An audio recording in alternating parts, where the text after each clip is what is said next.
Itinuturing po na isang mahalagang voting bloc ang mga Pilipino sa Canada dahil sa lumalaking populasyon nito. Ngunit mayroon nga bang tinatawag na Filipino vote at paano nga ba maaaring magkaroon nito sa Canada? Narito ang report. Nasa 1 milyon na ang mga Pilipino sa Canada, kaya naman itinuturing na itong isang mahalagang voting bloc ng mga partido. Pero bakit nga ba tila mahina pa rin ang epekto ng Filipino vote pagdating sa halalan? Ayon sa ilang Filipino political observers, wala pa talagang tinatawag na Filipino vote sa Canada, pero hindi nila imposibleng magkaroon nito kung gugustuhin ng komunidad. Ang challenge natin yan, bumoto tayo ng may strategy. Kumbaga, hindi lang tayo dapat passive participants. Dapat may organized voting block tayo. Malinaw ang collective agenda natin dapat. Kailangan lang daw ipakita ng mga Pinoy na kaya nitong magpanalo ng mga kandidato sa kanilang lugar, Pilipino man o hindi ang tumatakbo. It is better to be a participator rather than a spectator.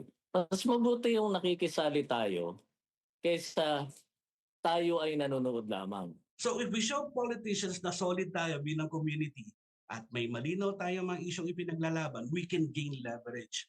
Pwede natin sabihin, we can support you, but what can you commit to us? Ang mga botanteng Pilipino hindi rin daw dapat nagpapadala sa mga pahayag na kinikiliti lamang ang interes ng komunidad, ngunit wala namang malinaw na plano para sa mga Pilipino. Oh, I'm actually an adopted Filipino. I love Filipinos. Oh, I love adobo. I love sinigang. No. Hindi po rin sinabi nila papalakpak na tayo. We want concrete commitments, di ba? Susuportahan nila dapat yung mga policies na makakaapekto sa immigration pathway, sa workers' rights, racial equity, yung small business support na karamihan sa mga Pilipino, mga small businessmen.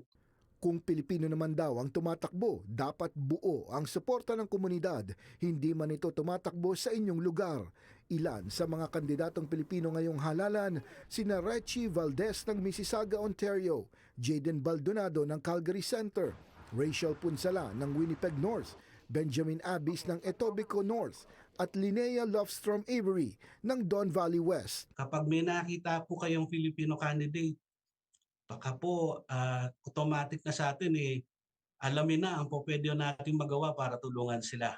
Kahit hindi anya tumatakbo ang mga ito sa inyong lugar, maaari pa rin silang matulungan sa pamamagitan ng campaign donations, campaign volunteers, social media campaign at marami pang iba. Ang masakit kasi, nagpapatakbo lang ng Filipino candidate pero ilalaban doon sa mga riding o sa mga wards na sigurado namang matatalo at hindi naman nasusuportahan.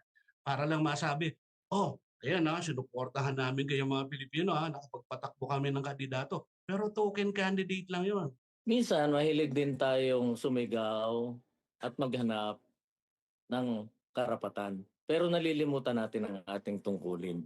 At yun na yan tungkuling pumili ng mga leader na maglilid sa atin. Isa daw munang pangarap ang Filipino vote sa ngayon, pero hindi naman nila imposibleng mangyari ito, lalo na kung magkakaisa ang komunidad na palakasin ang boses sa gobyerno at maipanalo ang sinumang kandidatong may plano para sa mga Pilipino.